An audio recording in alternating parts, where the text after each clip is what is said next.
I was raised in a family of world famous Latin ballroom dancers, which sounds like the biggest lie. Like it sounds like something a little kid would claim at a family dinner trying to look cool. But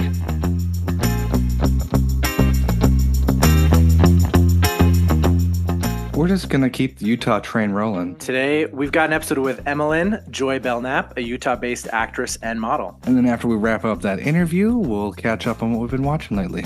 Sick.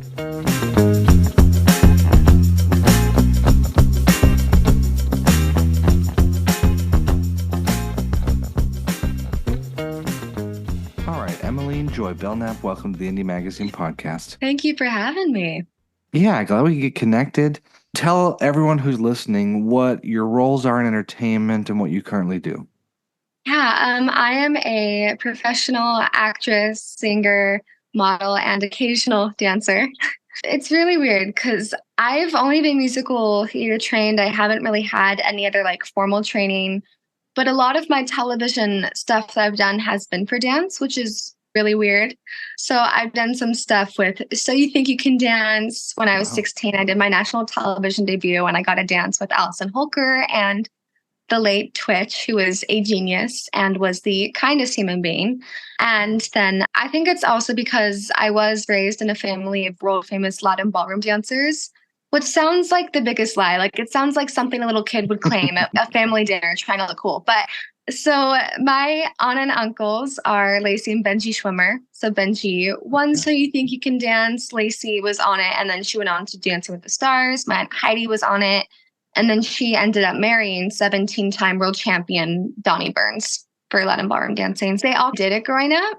So I remember being a little girl and just watching them dance up on my TV or going to see them in the audience in person. And I just thought it was like the coolest thing ever.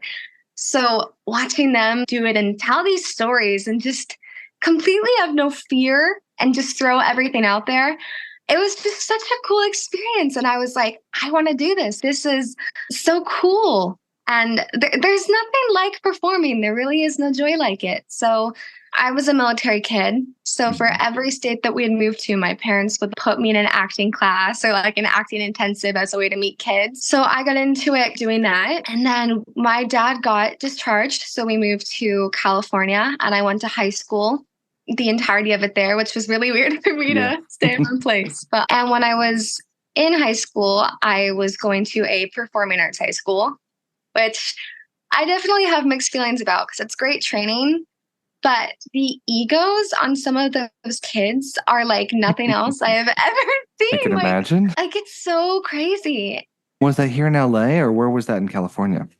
It was in Carlsbad, small coastal town in San Diego County. And genuinely, I think when you know how to save your drama for the stage, you're going to get booked more. And especially, I think when you make that transition from high school or community to regional and professional and equity. So it's also been a really nice break to move into that professional world and not have to deal with high school anymore. Because I remember being so scared that was going to be like my entire life doing it. But it's gotten a lot better throughout. Okay, so television debut at 16, you said. So You Think You Can Dance, right? What were your next roles after that? And have you stayed more professionally in the dancing world or have you done more acting, you say? But Twitch and Allison were kind of family friends. I love them so much. They were the sweetest people. It's hard to stay in touch when everyone's like working dancers and traveling everywhere. But I know them a little bit well beforehand. So being able to dance with them was like so cool. And I was totally dorking out. But my parents raised me in this little bubble. And they did not want me to go off and be a working actor or a working dancer. So I had a showcase my senior year of high school, and I had the chance to go to New York and perform in front of these Broadway and television agents, and they wouldn't let me. And I was 17, so I couldn't really dispute them on that. So then when I turned 18, I was like, I really want to get myself out here again. I want to be getting booked and busy, and this is the time for me to. But with the pandemic and the strike, things were definitely not in my favor. So I decided to go more the theater route because I knew that especially local, regional, and professional gigs were going high and strong throughout all of this industry turmoil. So I auditioned for Pride and Prejudice at the Hale Center Theater. And I didn't know their reputation before auditioning. And then afterwards, I learned that they were like the Broadway of Utah. Yeah. Tony Award winning Audra McDonald just announced their current season. So they are one of the top regional theater companies in the nation. I think the main one in Sandy rakes in like 26 million a year. Like, it's crazy. Wow. So I remember finding out that I had been cast in it after learning all of it. And I screamed, and my roommate came in and thought that I was being attacked, and I wasn't. I was just excited because I had like gotten the email, and I didn't believe it. Like, I was so beside myself. So then I made my regional debut there. I played Lydia, so I got to be annoying and British and a diva, which are all my favorite things. So that was so much fun. And then I had a few callbacks for agencies after that from people who had came out and saw it, but I didn't book any, as it often is in this industry. So then that's great. Now, how do I get my foot back in the door? Yeah. I was just looking out for opportunities anywhere and everywhere. And then NRG Dance Project rolled around, which is the one that I just finished touring with this year. And that was like so crazy and so exciting. I couldn't believe that I booked that one, because the idea is that you round up like Broadway and television's finest performers and you have them teach intensives. Yeah. So the people that I was around had more industry experience than years I'd even spent like on this earth. Like, it was crazy. And you were just able to learn so much being around them. My Aunt Lacey was one of the mentors. And I also love getting to like work with her in that setting, because I really admired her career for a hot minute. Yeah. I think it's very hard to do what she does and continually support yourself, because reality TV doesn't last forever. Those television gigs don't last forever. So she's really made an empire for herself. She has Lacey's Ballroom Project, and she tours the nation doing it and teaching. And then she also has her clothing line that she just dropped and her shoe line that she dropped. So wow. Yeah. She's a really awesome businesswoman, and I really admire her work ethic, and I'd love to implement that one day. But yeah, so I had my first national tour under my belt, and I was also geeking out about that because it was like a really bougie one too. Mm-hmm. Like, they didn't like bus you around the full week. They flew you out Thursday through Saturday. So then like you could have a life like the first 3 days of the week. I'm a veiled chameleon, so I like spending time with him. Nice. And then when I was gone, I just had a sitter come in, give him crickets once a day. But then, so the pay and the treatment of us was just really awesome. And I like to see professional settings like that too, especially after a strike, where I think it happened because a lot of us weren't getting consistent work or consistent benefits. And it's nice to see some change with that. Yeah. And then after NRG, I booked my first little movie role. And that was also exciting for me because I go on Facebook, I go on LinkedIn, I go on like all the media sites, because I know that sometimes casting directors will post open casting calls there. Yeah. So there was this one casting director who was like, send me your headshot, send me your resume. I'm casting for stuff later this year. So I sent it all in, didn't hear back for 2 weeks. So I moved on, was looking at other stuff to do. And then she got back to me and was like, hey, I need extras for this movie. Can you come and do it? Wow. So I was like, yeah, like, sure. So I like woke up at 6 a.m. and my boyfriend at the time drive me all the way up to Provo Canyon. And I'm not a morning person either. I was like barely there. I felt like a zombie. Like, I was just like early set times totally kill me. Yeah. But I was just like happy to be there. So I checked in. First day was pretty chill. I was dressed up as a school student. And honestly, I think extra work is also a really good way to practice being on set, because they have you going in opposite directions. They have you like going side profile or maybe cheating out a little bit. Like, it's such good camera practice. And it's also so funny because anytime I watch a show now, I'll be like, oh, they sent these two on this patch and then they sent them back. And I can like totally pick up on it now. And I never really thought about that beforehand. But so we were like doing our crossing and stuff like that. And then I hear this feminine, raspy voice and like my jaw drops. I'm so excited. I turn to my friend and I'm like, that is Sophia Bush. I was like, I know that voice anywhere. That is Sophia Bush. And sure enough, Sophia Bush was walking on a set. And I was like, I've loved her from her early soap opera days. And I also did study abroad when I got to go to London and take acting classes in Shakespeare's Old Globe, see West End Theatre every night. And she was one of the people that I got to see live. Oh, wow. So then we had a snack break. Mm-hmm. And everyone else went back and I was still hungry. So I went to one of like the extra coordinators and I was like, hi, I'm a foodie. Can I please go get some more stuff? And they were like, sure. So I walked back and she was there and I was like, hi, my name is Emmaline Joy. I'm a really big fan of your work. Like, and we just got to talk with each other. She could not have been more personable.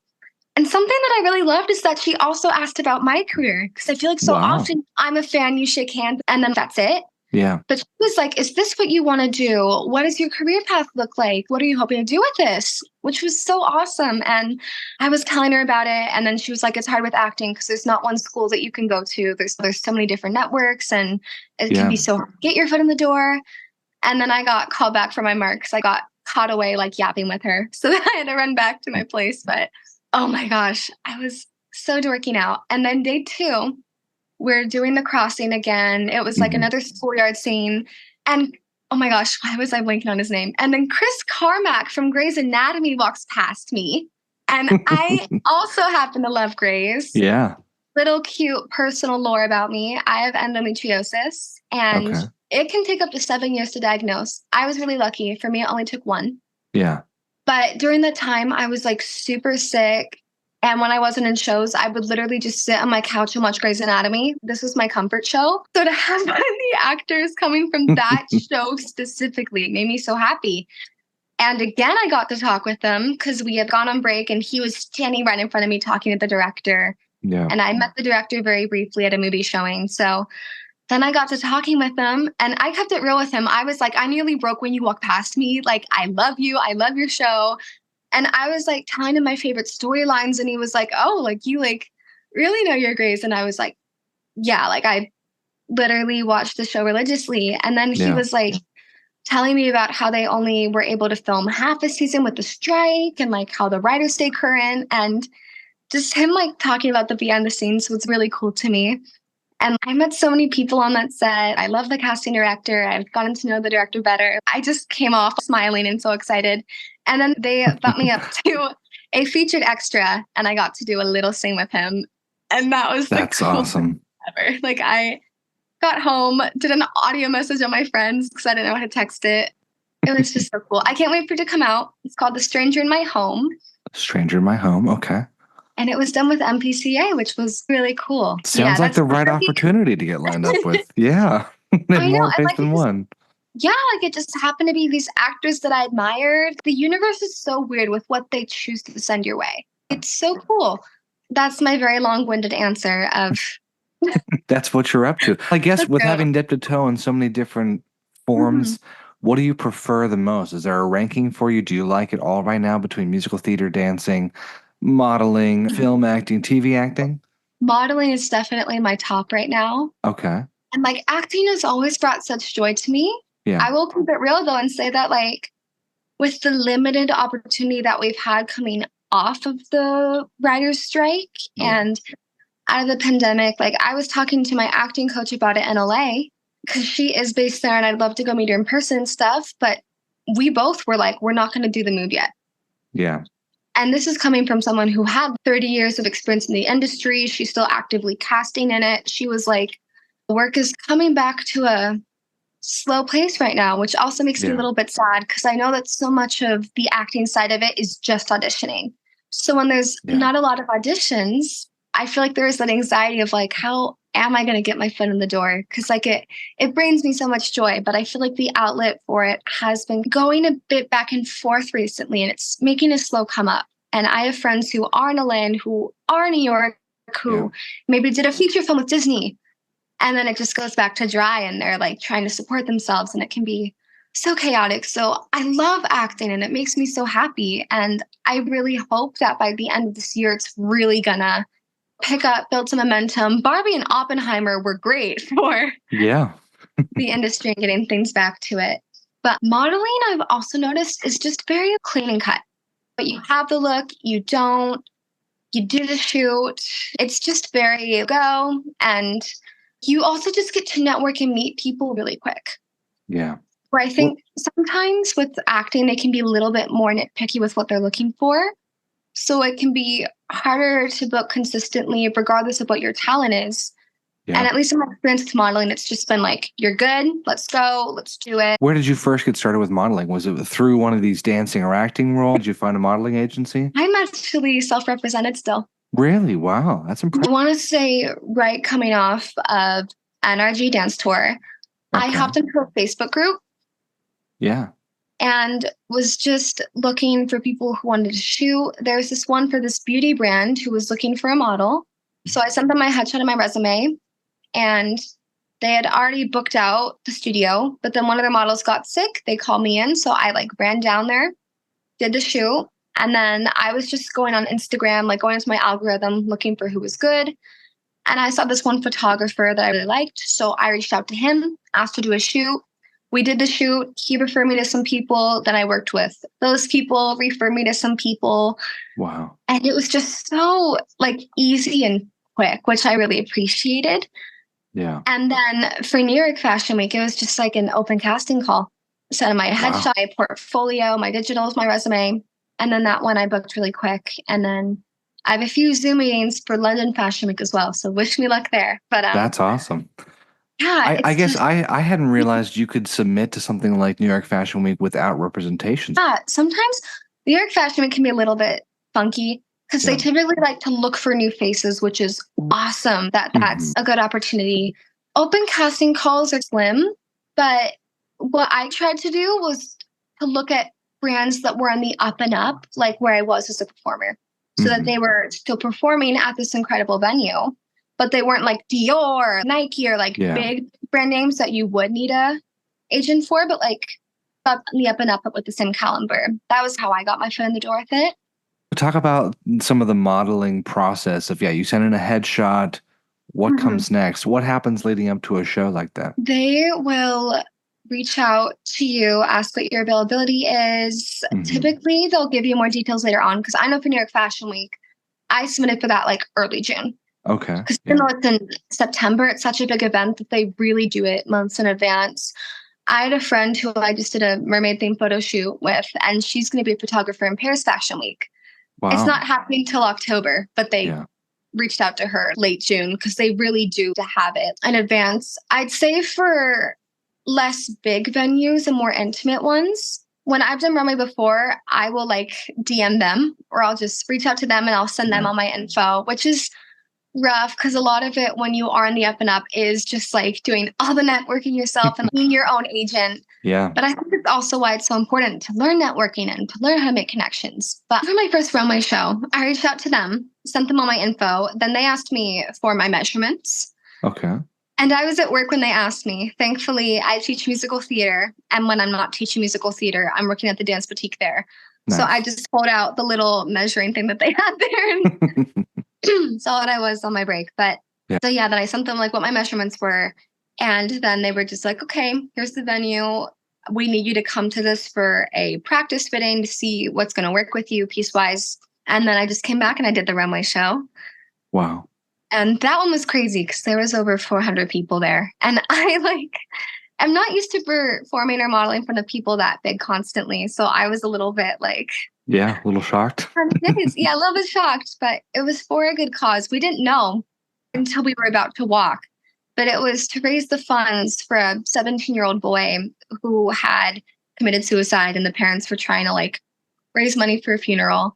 So we were all trying not to cry as we were walking on because we heard them say it over the speakers. We're reason behind it. Oh my gosh. So tell me this. I mean, you said you're doing more modeling right now, especially with the industry's in a weird place. I have a lot of friends in production who have said the same thing of jobs are here, jobs get canceled, who knows.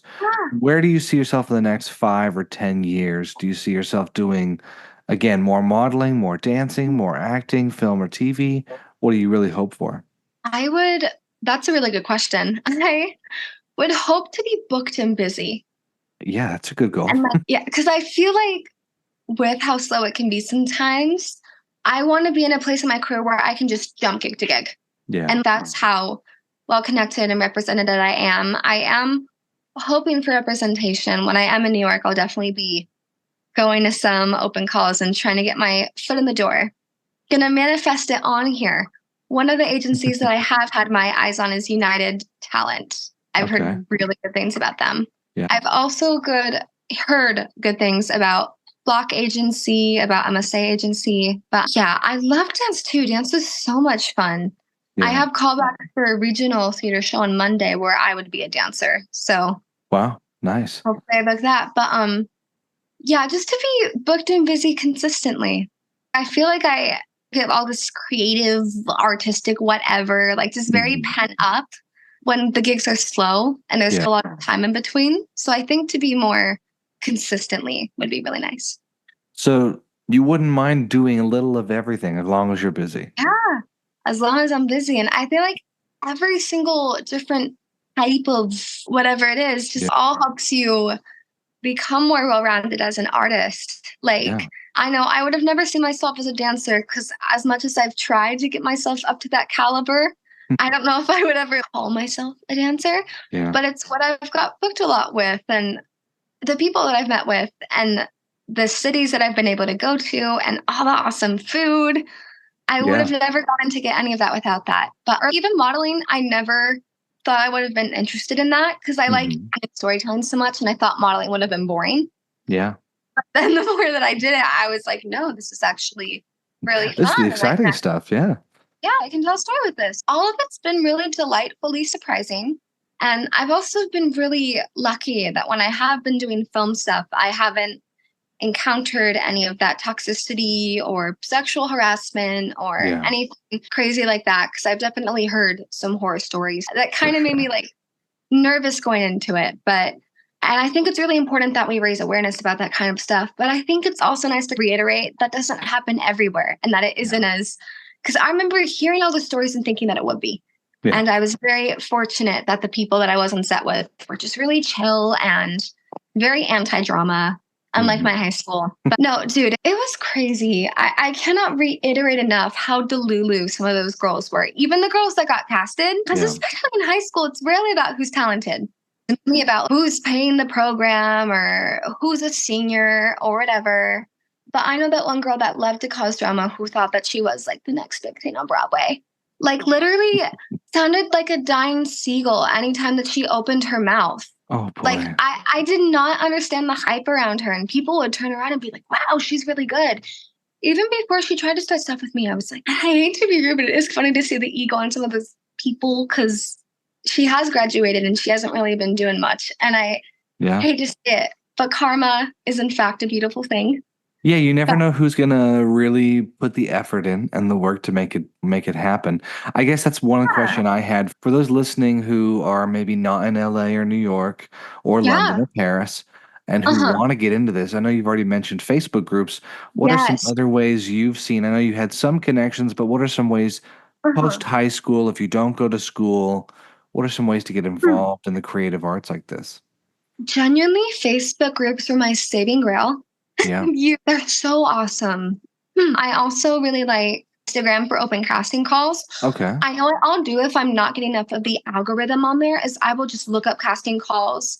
And then even if it's not an opportunity that I like, I'll like it a bunch so that Okay. Instagram senses that and then it'll push out that Oh, material to nice. me. Create your own algorithm. Yeah. Yeah, a lot of what I get is for LA, New York, but what's nice is that a lot of it is self-taping. Mm. I always try to go out for stuff, Yeah. even if I'm not in the area, because I'm also just like, when I book it, then I can figure it out. For So sure. even for New York Fashion Week, I booked it, but I have friends that I can stay at. I have one friend who wanted to fly up with me, so I was able to figure it out after I got there. Yeah. And just knowing people, like going to lots of events, like I think when I was 19, I went to my first world premiere. And that happened because I knew someone that I'd worked with at the Hale, and then they were doing the event, and Broadway World was there, and they had the president of Broadway World, what's it called? Broadway Records, I think there. Okay. Yeah. A lot of people in the industry that were coming to see it that flew out from LA or to New York to see it because it was supposedly going to be like Broadway bound. For And I sure. say supposedly not to throw shade, but because this industry can be so like things going to go there and then it doesn't. But For sure. so I got invited to that and it was my first red carpet. And then before I went in, I met a celebrity vocal coach. Her name is Mindy Pack. And she's like the Pokemon collector of celebrities. She's worked with Chappell Rowan and Justin Timberlake and Noah Kahan and like anyone who is a celebrity right now, she is Yeah. taught. So I met her at that premiere, and she's still my vocal coach like a year later. So world premieres or just events are such a good way to network. I also met a few casting directors there that I've kept in touch with. So something that I'm right for can be sent my way. That's awesome. I know Sundance is really big here, and Yeah. they don't just do the one big festival at the end. They honestly do lots of acting workshops and writing workshops. So I know I'll attend an event or two when I can, try to get my foot in the door there, or even just movie premieres. I would look up where they are and when they're happening. I know for the movie that I just did, The Stranger in My Home, Jeff Fisher was directing that. When I saw his past premiere for The Image of You, which had Pretty Little Liars, Allison Hannigan, Mia Sabrino, a few other big names in that one. I got to go after and shake his hand and introduce myself, and that was awesome. Just any type of premiere, because Yeah. you never know who's going to be at those events. And I didn't know this until very recently, but Utah has become the #1 spot for filming as of 2024. Wow. So a lot of films are being shot here. I know High School, the musical, the series was shot here. Horizon, Kevin Costner's new film, just shot here, and he's putting in studio here. Yeah. Oh, So I'm wow. sure that with him building that studio, there's going to be more work that's going to continuously come out. I'd also say look for SAG-AFTRA casting sites. I know here there's one called Utah Actors. Okay. So you will submit your headshot, your resume, and the guy who runs it is Jeff Johnson with CSA. So you'll submit your headshot, your resume, reel if you have one, and then they'll approve you. Some people think it's cliquey. In my opinion, I don't think it is, because quite honestly, I know lots of people Yeah. who will be like, I want to be an actor, I want to be a model, I want to do this. And I'm like, okay, do you have your headshots? Do you have your resume? Do you have this? And they'll be like, no, that's work. And I think a lot of people want their 15 seconds of fame. For sure. And they don't realize the work that goes behind it, because there's so much work. And even being on set, when you're doing it 10 hours a day, that can be really crazy. It's not like you just pose in front of a camera for 2 seconds, then you're off and you're done. I just like that they do that, because I feel like when people aren't taking themselves seriously and then they're trying to get into it, it drags down the caliber for people who aren't as well connected, but they're also trying to get into it, but they're willing to do the work. For sure. Some people think it's cliquey. I don't think it is. In my opinion, I think headshot and resume should be the bare minimum. So also, if you're not in London or LA or New York, I think you should be working on that resume, even if it's community, even if it's maybe regional, but it doesn't pay the best. Just do it so you have that stuff in a resume, or short films or college films. I know I've submitted lots of college festivals, just anything to get your reel down. Because when you are in these meetings with these people for representation, or when you're meeting with casting directors, they can and will ask, what have you done? What's your experience? And if you have absolutely none, they're probably not going to want to take a chance on you. But sorry, there's a bit of a side tangent about doing the work, but no, that makes sense. It sounds like from your experience, working actors work and they enjoy the work. It sounds, as I hear from everybody, if you just want to coast and just get into something accidentally, that doesn't really work for most people. And like you're saying, diversifying your work between regional or short films or college films, it does build that resume, and you never know who you meet through all the networking, and that's how you get roles like you just did. And also, everyone starts somewhere. I know so many people who just don't want to do community. And I'm like, babes, even the biggest celebrities that you know of were once children in community theater productions who had the one line. We all we work up to it. Yeah. But yeah, so then after you've submitted your headshot and resume, they will send out SAG-AFTRA affiliated casting calls for extra work or for commercials when they're looking for someone and maybe they need someone specific. So that's also been really helpful. But that's great. Yeah. Yeah. Like you said, you never know who you're going to meet. For sure. Another piece of advice I would have is be humble.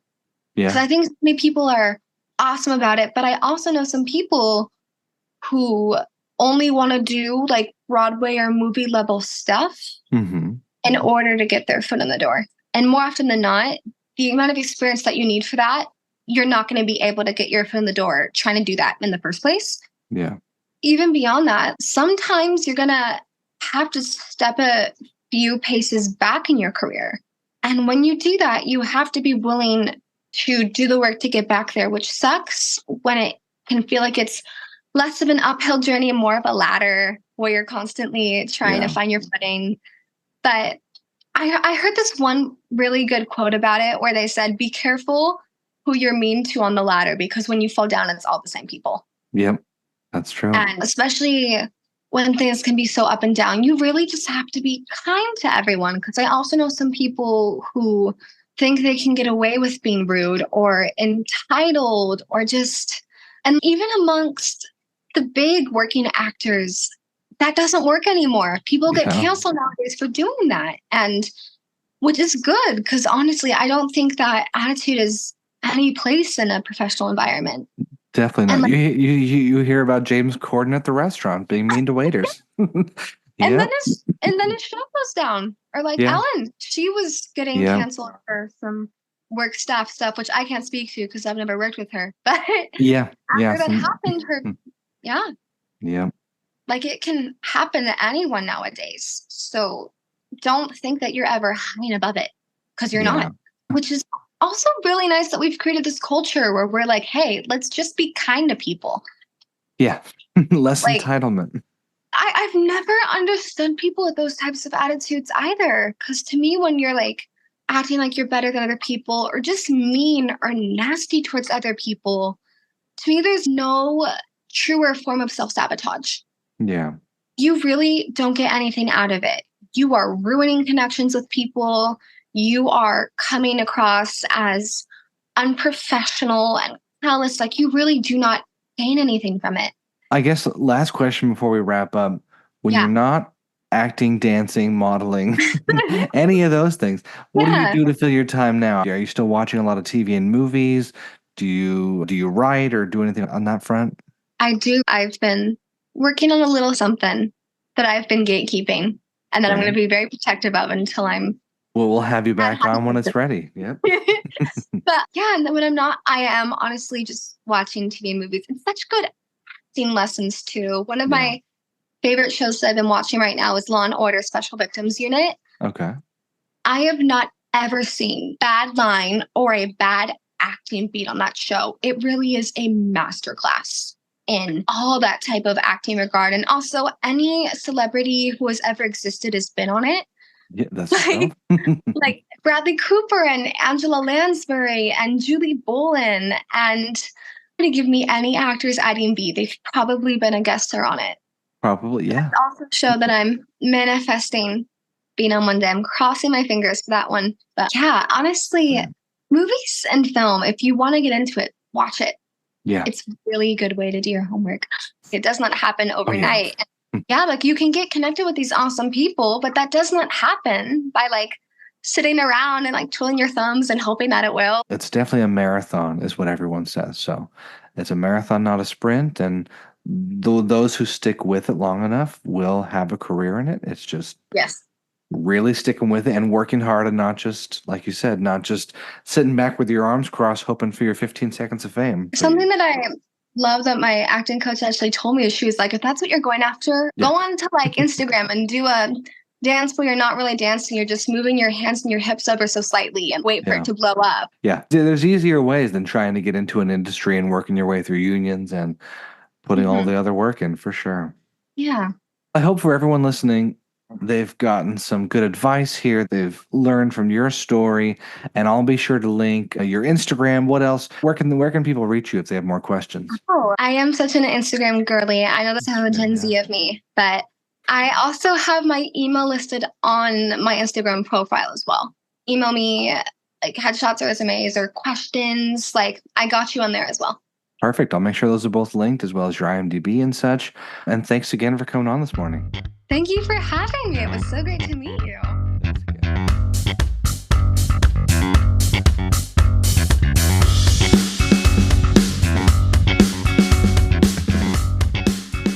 All right, Madison, what have you been to the theaters for? I actually haven't been to the movies since I watched Twisters, and I know we've chatted about that, but I was on a little bit of a Glenn Powell kick. Good Lord. And I watched Anything But You, or Anyone But You, for the first time. Have you seen that one? Okay, I have to admit, I was only like 30 minutes into it, and then we left because we were just like weren't feeling it and we're tired. And I don't usually do that, but You left the was it movie good? theater? I've done it 3 times in my life. Yeah, Wow. terrible. I am not gonna lie to you. I didn't like it. Thank you. I just like I like Glen Powell. I don't think I love Sydney Sweeney. I watched her in Euphoria. I don't think she's as that good of an actress. No. And maybe I'm wrong. She played the exact same character that she plays in Euphoria in White Lotus, and Yeah. this like a little sense of superiority, but like has got some monotone to her voice and stuff. And that's who she plays. I really like Glen Powell, as we've discussed. He chewed the scenery in this movie, Okay. chewed the furniture, whatever, and a lot of good overacting. But beside the point of the two characters, there were some parts of this where I'm like, did an AI write this? Like seriously, where I would just like, Yeah. how did this script make it like I know we've talked about this before of like how did this movie get made? It's just like how did some of these lines make it out of a writer's room with how stupid they were? And I wish that I had written some of them down or just plot points that were just really dumb. Like you didn't see anything more than the first 30 minutes. They basically go to Australia and it's this very rich person's dream of a fantasy wedding in Australia, and it just gets consistently more ridiculous because these two don't like each other, and then they're forced to cohabitate in a house together, and then they're forced to live in the same room together in Yeah. Australia, and then the girl's parents bring out her ex Because why not? because why not? We need to complicate this a little bit more, which was like didn't it was just a needless complication in the plot and didn't really I didn't think it elevated the plot much at all. And then there's this stupid well, I mean, it was a part of the plot is the family is trying to get these two together because they hate each other so much that they're ruining the wedding. Yeah. And I'm just like, what kind of like cartoon shenanigans is this is so ridiculous that it's hard for me to suspend my disbelief. And so then they're like, fine, well, let's pretend that we are together so that everyone else gets off our back. And then, of course, they're going to fall in love together. Of course. But there's this silly moment where she falls off this cruise boat that they're on in Sydney Harbor. And then he has to swim out to get her. And there's a freaking helicopter that picks them up out of the bay and drops them off at the opera house on the steps in front of the opera house. And then they try and pay that off at the end where she's left the wedding because she's upset. I'm just like, who freaking leaves her sister's wedding because you're upset about a boy? Grow the hell up. Yeah. Stay at the wedding. And then everyone's like, where did she go? And Glenn Powell's character, I know where she is. And I'm in love with her. So I'm going to go find her. And then he literally throws himself off of the cliff into the ocean to get rescued by the Coast Guard. What? So that they can drop him off in front of the Sydney Opera House where she is. I'm like, this is so dumb. This is so stupid. This is dumb as hell. So I cannot believe that I finished it, but I was just like, I've got to do this. I got to do it. And I did. People loved this movie. This made $220 million at the box office. Okay, now for reference, and this will be relevant later, A Simple Favor with Anna Kendrick and Blake Lively that's now getting a sequel, that made $90 million at the box office. And I understand rom-com versus mystery mom thing is different, but how on earth did this movie make so much? And also, it's a 52% on Rotten Tomatoes, 52% Metacritic, 6.1 out of 10 IMDb. Critics did not like it in general. I get it. But I think people want this to work, the Sydney Sweeney effect, more so than the writers do. Because the writer-director, Will Gluck, doesn't have an amazing filmography, but doesn't have a terrible one. He did The Easy A, which is a great movie, at least to me. I remember it being really good. Then he did Annie in 2014, which was not so good. Jamie Foxx, Cameron Diaz, woof. And then he did Peter Rabbit and Peter Rabbit 2. I don't know what on earth he was doing, thinking it was time to write the return of the rom-com with some newer writer. I'll call her a no-name because she was.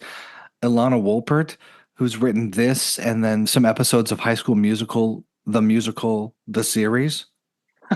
It just, we were discussing this last night, my fiance and I, because I don't know why white men in general get so many passes and so many returns to the director's chair on shitty scripts and bad ideas that are just meddling. Yeah. And you're like, is the state of the situation that bad? Because yeah, we left after 30 minutes. They were at the house. Something caught fire. The shrubbery did, and I was like, Yeah. jump the shark? No, they destroyed the shark. I have to leave. But like, why did it make so much money? Because clearly it hit a tone with people. Like some of my friends really liked it. And is it just because I don't like rom-coms? I like rom-coms. It was not a great rom-com. So I'm working on writing a rom-com. I'm in a rom-com writer's room right now where we're just pouring through rom-coms on the side, taking notes and saying, how do we write a pitch deck so we can go pitch this company where my friend's at? So we're going through the classics, Roman Holiday. We're going through Sweet Home Alabama. We're talking about the whiffs. We're talking about some new ones, like on Prime Video. There's a couple cute ones on there that are fun. Right in Royal Blue, sorry, a fun little one. There are rom-coms that are good, or at least not so terrible. But I guess maybe 2 years of the pandemic and a ton of Netflix straight to streaming and Hallmark movies, and everyone's, this is good. But I'm glad you saw it. I'm glad we agree, because woof. Yeah, I'm glad that maybe it's not just me, because maybe it's not that I'm just super cynical about love, and that it's actually that the movie just sucked. A lot of people don't love Jessica Alba for whatever reason or whatever. And she had some acting chops, but other times she's a pretty face and not exactly a fantastic actress. Sydney Sweeney is trying to say that she is a fantastic actress, and I just don't think so. I don't think she's there. Yeah, show it to me, Sydney. Let me see it. Let me see you be a fantastic actress. Okay, yeah, we get to see her boobs in this. Okay, cool. I can watch Euphoria and see that. Next. You're doing a really good job hiding the excitement. No, I'm just kidding. No, but she even talks about it. I'm not going to be like some reviewers. There's many reviewers who are like, oh, she's just a body part. I don't think that's the case. But I think she's a girl who is pretty, and therefore casting agents and directors are like, oh, yeah, bring her in. Everyone's going to come. But for guys are not wanting to see this in general, and she may have been the only draw to double these ticket sales for every girl taking their boyfriend or husband. Yeah. I also want to be clear that I feel like she has the capacity to be a really good actor, right? Yeah. Like I remember reading about how Megan Fox just got typecast as this hot girl, and she actually has really good acting chops and just never got the chance to do it. Yeah. Because of the directors that she worked with and the opportunities that she had, like she just never really got the chance to like really show off her acting capacities. And so I'm like, oh, maybe that's Sydney Sweeney too. But based on what I've seen so far, I think maybe she needs another opportunity to take on a real emotional role. Well, she was trying to prove to everybody that she could be multifaceted when right after this movie, she was in Madam Web. Okay, woof, whatever. And then she was also in this horror movie called Immaculate that again was completely panned. Bad reviews, 50% everywhere you go, where she's this Italian countryside nun in a convent in a horror movie. Anyways, it wasn't good, is what everyone said. They're like, she hasn't proved it yet. And if we're talking about director Will Gluck, Emma Stone was the hot girl from Superbad. Then she was the hot girl in EZA, and she's got Oscars. So it's not unheard of. But yes, for Sydney Sweeney, everyone's wanting to crown her as this top actress, but it's no. She's a draw for anyone who wants to attach her to a project. They're all excited about it. Maybe with some refinement. It's entirely possible. How often have people who've been in like comedies and stuff really like shown up in dramatic roles and really like proven everyone wrong? Like I would love to see it. It would be fantastic. Yeah, maybe in time. But what about you? What have you been watching? I've seen 2 movies in theaters recently. We're going to talk about the one I saw last night first. I saw Jackpot, which is the new movie coming to Prime. In fact, it'll be on Prime by the time this episode's out, from Paul Feig. Directed by Paul Feig, and I'm going to go on a 2-second tangent, and we're going to have a dialogue with this tangent. When you talk about a movie and someone says it's a Paul Feig movie, it's a Martin Scorsese movie, Do you separate in your brain if they were writer, director, or is it just their movie? I don't know. No, that's a good question. Because if it was a Tarantino movie, I think Tarantino directed this movie. He might have had a hand in writing it, but he directed it as well. He writes his own movies in general. Really? But for example, Denis. Yeah. Like for Dune 2, Denis did some of the writing, and then Craig Mazin, who we know from Last of Us and Chernobyl, as well as John Spates. Anyway, they did a good chunk of the writing. So I think it can be hard when you look at a movie to go, whose fault is it? And who gets the praise? If it does well, it's a director who gets all of it. If it does poorly, it's a director with some of it levied on the actors, I feel like, right? We have got to put these writers down, though. As one who wants to write, we have got to put these people in the box and just give them a timeout. So you're saying then, before we jump back to Jackpot, you're saying that maybe the real problem with Anyone But You was actually the writers? Yeah. Which also was the director. Will did both. Yeah. But he brought in a second writer who, again, was writing on High School Musical, the series, whatever. I gotta say, the proof's in the pudding, You're right. right? You're not going to go from there. Yeah. You're not going to go from there to a fantastic adult rom-com that's going to feel adult. It's going to feel like High School Musical, the rom-com with Sydney Sweeney. Yeah. No, you're right. So this is a problem with the writer's room. Problem with the writer's room, and on movies, really, it's not usually even a room. Sometimes you'll see a list of 6 people. But I will say for Jackpot, Paul Feig did a Q&A after we watched it at the Arrow Theater in Los Angeles on Montana Avenue. Anyone who wants to go to great movies, go to Montana, Santa Monica. Anyway, he discussed a ton about the film with this reporter from Variety and just gave us all the deets. And he goes, this script was sent in from a production company. They had been pitched the script from these writers. I started it on the first page. I hated the name of the movie. It was Grand Theft Lotto. And he's, this is dumb. Set it aside.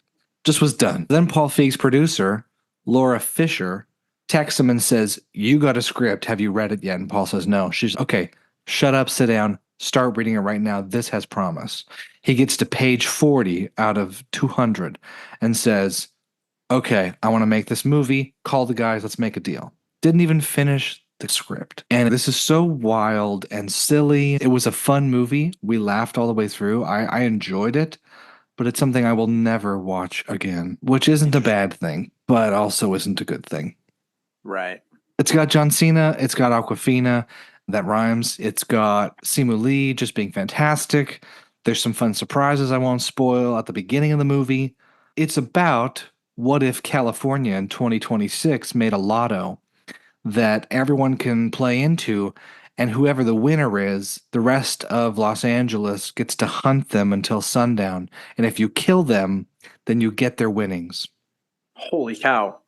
So it's just The Purge meets The Running Man with Arnold Schwarzenegger from the 80s. It's this wacky thing, but then in the style of Paul Feig. Are you familiar with his movies? I've just been looking through his filmography, and I am familiar with those movies. I didn't know that it was him behind them. It's one of those things, I wasn't as familiar until I had a filmy friend who was really all about him.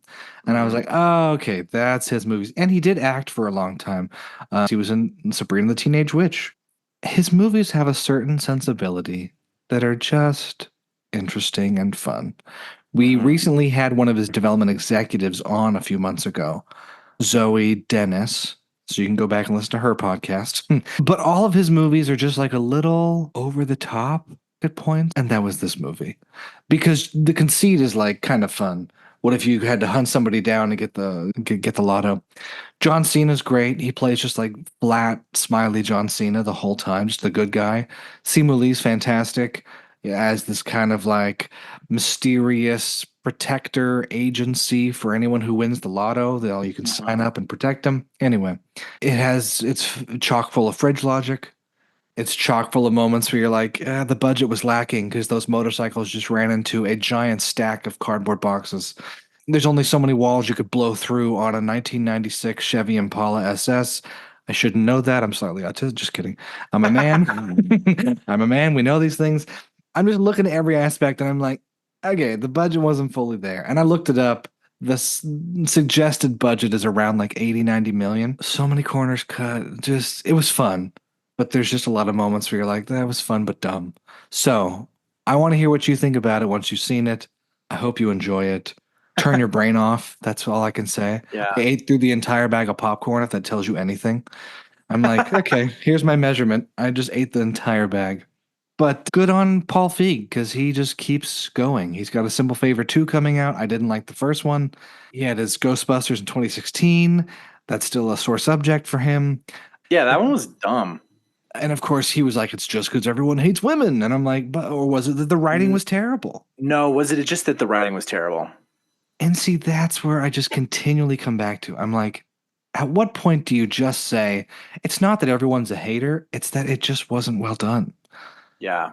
So for Yeah. the writer of this movie, he has it listed as Rob Yescom, but I know he said in last night there was a duo of writers. They've written a bunch of movies that what is this? Like Haze? Or they wrote a bunch of video games, Farpoint, Rhyme, The Invisible Hours, I don't know, Twilight Zone VR. And no knocking this man. I do not know this man or his game, but the script was a little bit rough. And at points I was just wincing. So that's Jack. Well, that's a good segue. There was a tweet that I saw that I wanted to talk about that we could chat about. So it's from Culture Crave, and it reads: Pixar boss Pete Docter once asked Hayao Miyazaki while discussing the development of films, quote, "When do you make changes for yourself and when do you make changes for the audience?" And then Miyazaki replies, "I never think of the audience." I'm just like, what? Chef's That is kiss. the most Hayao Miyazaki thing that could have possibly, like, he could have said in reply to that. But what do you think about that? Because we live in a world where, like, maybe the failure of writing rooms is that they're thinking about the audience too much. You know, that they're trying to, like, play into polls and trying to hit key demographics and stuff. And they're trying to, like, diversify who's going to enjoy a movie. And Miyazaki is just like, yeah, I don't even think about the audience when I'm making a movie. I just make what I see. Well, I make my vision. And why is it that he makes masterpiece after masterpiece? Even his misses or his lower points are higher than most of what we're seeing right now. Yeah. There's a dedication, and I think this is what I've hit in the last 5-6 years. I respect someone being bold and having vision more than having broad appeal and making $1 billion at the box office. And I know Yes. studios don't. And I know that Vince Vaughn was just on Hot Ones. You've seen his clips recently about that, right? No, I haven't. Oh my gosh. He gets talking about IP and he says, in the 80s and the 70s, IP was not like, oh, this was a series, and this was a game, this was a board game, this was something else. There were things still based on books and there were still things adapted or otherwise, but it wasn't like you had to have the most massive IP in order to create a movie. He said the IP was John Hughes. John Hughes saying, everyone knows what a girl's 16th birthday looks like. Yeah. Everyone knows what it looks like to skip school one day. Okay, here's my take on that. We can all relate to this. Everyone has that weird uncle, Uncle Buck, who's at their house and messing with everything, breaking the beds. He's smelly. Okay, there's the IP. Whereas now someone sees the Battleship board game that's been around for 50 years and they go, we're going to make a story out of this. We're going to tell people something. That's a problem. And it comes down to people not being bold and all these executives saying, I just have to make what they tell me to make, something that is going to be guaranteed enough to break even or make a little more, then I save my job. If not, I get fired and I'm out of a job and I'm trying to find some other studio. That's a problem. Yeah. Because, like, when I think of bold and like visionary and exciting, like Monkey Man, Dev Patel's Monkey Man. Oh, yeah. That was bold and it had a heart.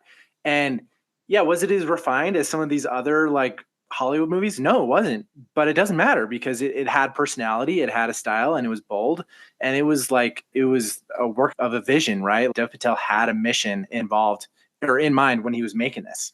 I'll never shut up about it because I'm just that bitch. But Boots Riley's Sorry to Bother You is not a perfect movie, but he is just so strong in his vision. You're like, oh, I just buckled up into his ride. I don't matter. And I watched I'm a Virgo, which was his series on Amazon Prime that came out in 2023. And it's again, he's fuck whatever you're expecting. Here's what I'm going to make. And it has a purpose, it has a story, it has overtones and undertones, and it has a style that's completely his. And you're like, yeah, I'm watching a Boots Riley show. That is it. And that's where I think these things fall short. Paul Feig talked last night and said they had written A Simple Favor 2. His writer's room and producers went online and were reading, oh my gosh, The Simple Favor 2's been announced. I hope they include da da da da. And they took all those notes and he threw out 70% of the script. Oh, And I was like, you just admitted to everybody. You just were like, and he says, I just don't want to give people something that I want to make. I want them to feel like it's what they wanted to. And that I have a problem with. yeah, no, because it's like the tail's wagging the dog at that point. Like you're not actually creating art. You're just trying to create a product that can be consumed. Yeah, I don't love Zack Snyder movies. That's just me. I just don't love them. Superman, good. I've never gone back to rewatch. 300, fantastic, stylistic. Haven't gone back. I loved the Watchmen movie, but I don't rewatch it often. It was just like him.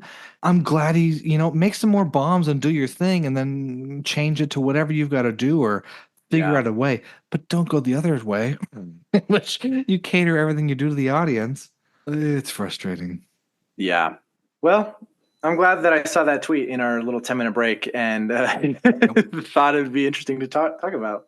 Yeah, I've seen other things, but I think we should just wrap it up there. Yeah. We've got an exciting episode coming up next week. If anyone's a fan of theater,